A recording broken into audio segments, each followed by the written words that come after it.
जहां अमेरिका के राष्ट्रपति डोनाल्ड ट्रंप अपने चाटुकार नेवेरो के कहने पर सियासत के रास्ते में कुछ भी ऐसा भटकते हैं, ऐसा बोलते हैं, ऐसा करते हैं कि अब उनका क्या हाल हुआ है तस्वीरों के जरिए आपको दिखाते हैं। चलिए तस्वीर आपके सामने रख रहे हैं। अमेरिकी राष्ट्रपति डोनाल्ड ट्रंप वाशिंगटन के एक होटल में पहुंचे थे, वहां उनका क्या हाल हुआ है जरा सुनिए, देखिए और समझ जाइए कि किस तरह ट्रंप घबराए हुए नजर आ रहे हैं। लोगों ने उन्हें घेर लिया, उनके खिलाफ नारेबाजी सुननी पड़ी, ट्रंप को हिटलर तक बता दिया गया, उनके सामने फ्री पैलेस्टाइन के नारे लगाए जा रहे थे। Trump is the Hitler of our time. Free DC, free Palestine. Trump is the Hitler of our time. Free DC, free Palestine. Trump is the Hitler of our time. Free DC, free Palestine. Trump is the Hitler of our time. सुना आपको कैसे free Palestine की बात हो रही है और Trump वहीं खड़े हैं। उनको कहा जा रहा है कि आप हमारे दौर के हिटलर हैं और हिटलर किस लिए फेमस है आप जानते हैं। तो ऐसे में अब ट्रंप की तुलना हिटलर से हो रही है। उनकी ये छवि बन गई है, उनकी ये स्थिति हो गई है कि वो जहां जाते हैं उन्हीं की इसी तरह हील हुजव्वत होती है, इसी तरह उन्हें लोगों के सवालों का सामना करना पड़ता है और उनके पास कोई जवाब भी नहीं होता और हर जगह यूं ही झेप कर खड़े रहते हैं डोनाल्ड ट्रंप, जैसे यहाँ पर खड़े दिखाई दे रहे हैं। अब ट्रंप को इस तरह की स्थिति का सामना क्यों करना पड़ा, ये हाल क्यों हुआ, चलिए पूरी कहानी आपको बताएंगे। लेकिन सबसे पहले ये तस्वीर देख लीजिए जब राष्ट्रपति बनने के बाद ट्रंप कुछ इस तरह नाचते दिखाई। There's a place you can go, I say to young man. When you're short on your dough, you can stay there. And I'm sure you will find many can help you to. कुछ महीने पहले खुशी में झूमने वाले Trump का चेहरा अब क्या कहता है, ये तस्वीर देखिए। ट्रंप के चेहरे पर छाई उदासी बहुत कुछ बयां करती है। चेहरे को पढ़ लेने वाले समझते हैं कि ट्रंप को अपनी गलतियों का पछतावा हो रहा है। ट्रंप के चेहरे से उड़ी हवाइयों ने उनकी मनोदशा बता दी है। उनको कुछ समझ ही नहीं आ रहा कि वो क्या कर रहे हैं, किधर जा रहे हैं, किस तरफ देश जा रहा है, उनकी वैश्विक नीति किस तरफ जा रही है, हर तरह से कंफ्यूज है और ये उनके चेहरे पर दिख रहा है। अब ट्रंप का चेहरा मुरझाया हुआ क्यों है, आपको दो तस्वीरें दिखाते हैं और उसके जरिए समझाते हैं। जहां कल ट्रंप के सबसे करीबी रहे शार्ली कर्क की दिन दहाड़े हत्या कर दी गई। ट्रंप की जीत में शार्ली कर्क का भी योगदान था। ट्रंप के सबसे खास लोगों में से माने जाने वाले शार्ली कर्क, उन्हीं शार्ली कर्क की उसी देश में हत्या कर दी गई जिस देश में उनका दोस्त एक राष्ट्रपति है। तो ट्रंप के दुखी चेहरे के पीछे वजह यह भी है और ट्रंप के सबसे करीबी रहे शार्ली कर्क की दिन दहाड़े हत्या के बाद पूरे देश में अराजकता का माहौल दिखाई दे रहा है। हालांकि कुछ ऐसा है कि लोग शार्ली कर्क की हत्या पर दुख जता रहे हैं, तो इससे बड़ी संख्या में लोग शार्ली कर्क की हत्या का जश्न भी मना रहे हैं। ये जश्न मनाने वालों की तस्वीरें भी हमने आपको दिखाई और दुखी होने वालों की भी।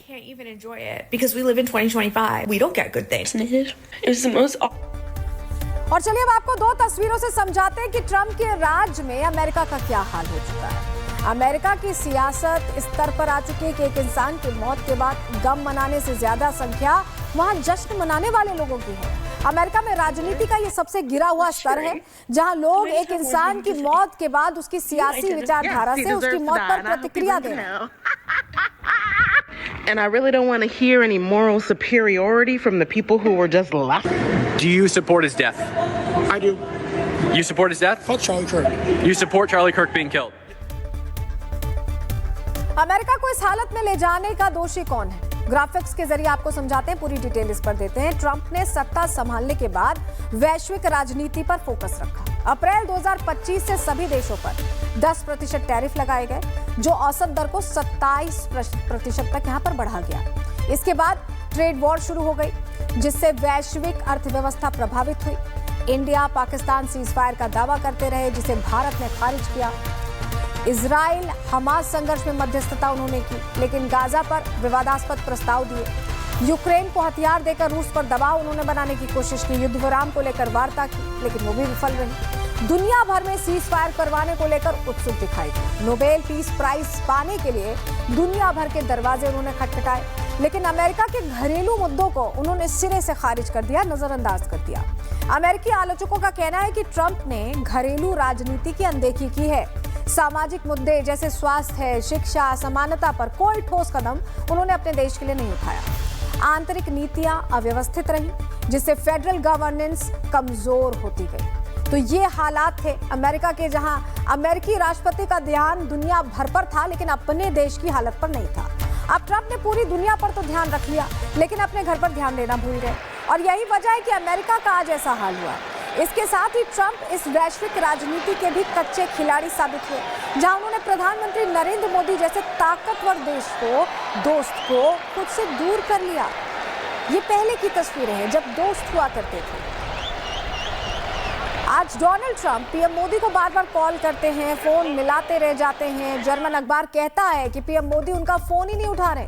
दूसरी तरफ पीएम मोदी विश्व के तमाम दूसरे बड़े नेताओं से बात करते हैं, लेकिन ट्रंप से अब थोड़ी दूरी बनाकर रखते हैं। 1 महीने पहले तक प्रधानमंत्री मोदी को टैरिफ की धमकी देने वाले डोनाल्ड ट्रंप, 1 महीने पहले तक भारत को डेड इकोनॉमी बताने वाले डोनाल्ड ट्रंप अब एक बार फिर पीएम मोदी से पैचअप करने की कोशिशों में जुटे हुए हैं। इसके साफ संकेत उनके बयानों में नजर आते हैं। सुनिए जरा। I'll always be friends with Modi. He's great prime minister. He's great. I'll always be friends, but I just don't like what he's doing at this particular moment. But India and the United States have a special relationship. There's nothing to worry about. सिर्फ बयान ही नहीं, अब तो Donald Trump PM Modi को खुलेआम post करते हुए अपना बेस्ट फ्रेंड बता रहे हैं। कह रहे हैं कि अभी ट्रेड डील में बहुत कुछ बाकी है, लेकिन इसके बावजूद पीएम मोदी अब भी उन्हें सिर्फ प्रेसिडेंट ट्रंप कहकर बुलाते हैं। मतलब 2 देशों का संपर्क तो है, लेकिन अब ट्रंप पीएम मोदी के लिए उनके वही पुराने बेस्ट फ्रेंड नहीं है। और अब इस सब के बीच डोनाल्ड ट्रंप ने पीएम मोदी को मनाने के लिए भारत में अपना दूत भेजा है। भारत में यूएस के राजदूत सेर्गियो गोर्स भारत को मनाने की कोशिश करते हुए भारत अमेरिका की दोस्ती का पुराना डेटा दिखा रहे हैं। आप भी सुनिए। Our president has a deep friendship with Prime Minister Modi, and that is something that is unique. In fact, if you have noticed, when he has gone after other nations, he tends to go after their leaders for putting us in that position and for the United States imposing those tariffs. When the president has been critical of India, he has gone out of his way to compliment Prime Minister Modi. They have an incredible relationship. I've been with them in the same room.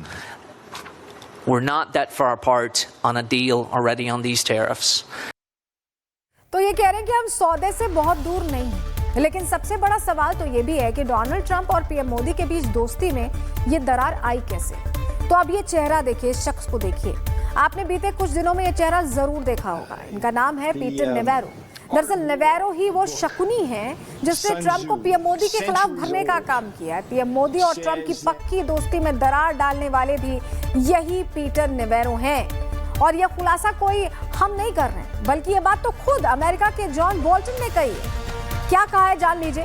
John Bolton America के पूर्व NSA हैं। Bolton ने Bharat US के रिश्तों को लेकर बड़ा खुलासा किया है। बोल्टन ने ट्रंप के बदलते व्यवहार की वजह बताई है, जिस तरह से भारत के लिए उनका रवैया बदला है उसकी वजह बताई है। ट्रंप मोदी की दोस्ती में नेवेरो ने खटास डाली है, ऐसा बोल्टन का कहना है। ट्रंप के व्यापार सलाहकार थे पीटर नेवेरो, ट्रेड एक्सपर्ट थे। नेवेरो ने ट्रंप मोदी मीटिंग में झगड़ा कराने की कोशिश की। नेवेरो ने ही ट्रंप को भारत के खिलाफ भड़काया है, उनके कान भरे हैं। ट्रंप को भारत के खिलाफ नेवेरो ने इतना भड़का दिया कि ट्रंप के सुर ही बदल गए। नेवेरो को मोदी ट्रंप की दोस्ती पसंद नहीं थी। दूसरी तरफ ट्रंप मोदी से अच्छे रिश्ते पर जोर देते हैं। पूर्व एनएसए जॉन बोल्टन वही शख्स हैं जिन्होंने बीते साल अमेरिकी चुनावों से पहले ही इस बात की भविष्यवाणी कर दी थी कि डोनाल्ड ट्रंप थोड़े नासमझ आदमी हैं, उन्हें सरकार चलाने का भी इतना ज्ञान है नहीं, ऐसे में उन्हें बरगलाना आसान है। और शायद यही वजह है कि आज ट्रंप नेवेरो जैसे चाटुकार की बातों में आ गए। ये बयान सुनिए।